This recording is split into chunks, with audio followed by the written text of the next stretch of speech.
when it comes to magic systems, what do you focus on the most and why? So I've always been attracted to the elemental magic systems. So earth, air, water, fire, and then I usually add in soul and spirit as well. So 6.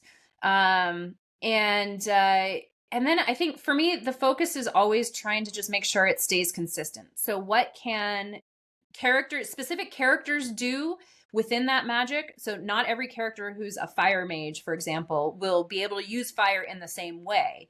Oh, So it might be like if they touch something, they can heat it up, like water, make water boil, right? Or some might be able to light a fire from a distance, right? So different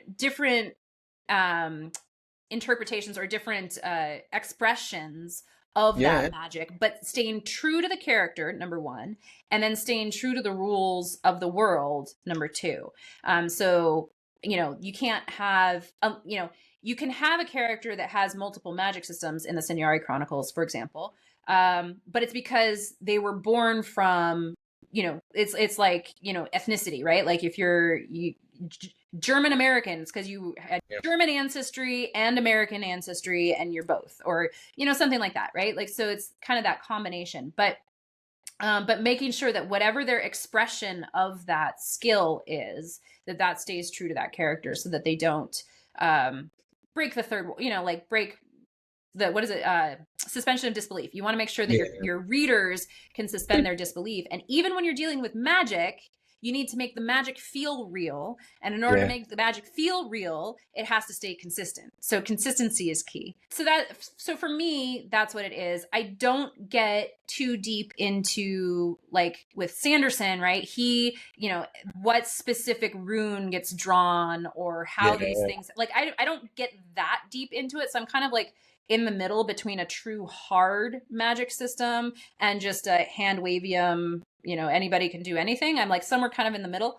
But for me as a reader, I always figure so long as it's consistent, then I can suspend my disbelief. And I don't need to know all those details because I'm not going to be able to do magic. And the rest of the people in that world, they would know their own magic, but not necessarily anybody else's. That's so true. It kind of, just so long as you stay consistent within that, is where I come from, how I treat my magic systems. Dang, that's a really good answer.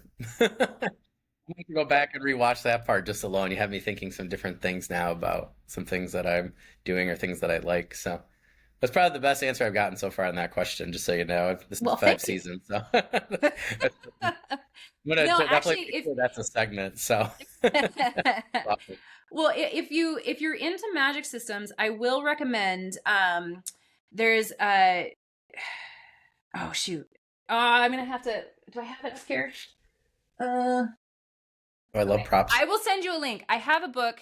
MD Presley, my friend Matt Presley, wrote a book. It's world building for fantasy fans and writers or something like that.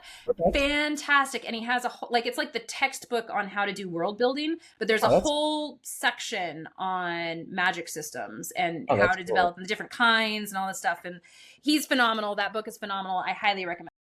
Oh, that's cool. I'm going to check that out. I'm going to write that down. Yeah, absolutely. Sounds definitely like my kind of thing. Yeah.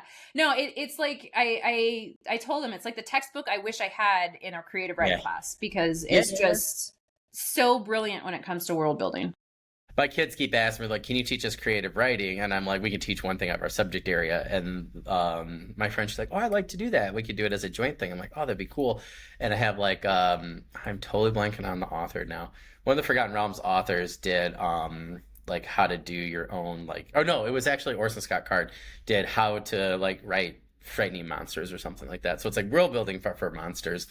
So yeah, it would be cool to do like something like that for them, like world building, or and then put creatures in it or something, and then characters or something as like part of the course. So I'm gonna have to check that out, and maybe we'll add that to the list for next year. That'd be really, really cool.